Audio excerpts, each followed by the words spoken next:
අපේක්ෂා රෝහලේ සිට ලියමි.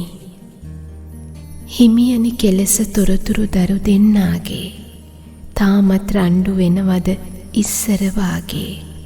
පාළුයි මටත් කොහොමද විස්තර ඔබගේ. දැන්නම් මට සුවයි තරමක් හොඳ වාගේ. ගෙදර යන දිනය ගැන අද අහගන්න. නිතර බෙහෙත් විදිනවා ලෙඩ අඩු වෙන්න. පතුරු ගසයි කටු ඇති හැම තැනකින්ම නතර නොවෙයි කකියයි බැහැ ඉවසන්න. කෙහෙරැලි එකින් එක දැන් ගැලවී යනවා. ඔබ ලියූ සොඳුරු කවි ඉඳ හිට සිහි වෙනවා. අනියත බව සිතට දින දින වැටහෙනවා. එනමුත් තනිය හුරු නෑ ඔබ සිහි වෙනවා. දරුවන් ගැන නිතර සැලකිල්ලෙන් ඉන්න. අම්මා ගැන එපා කිසි දින විමසන්න. මං නැති වුණත් ඒ පාළුව නොදැනෙන්න.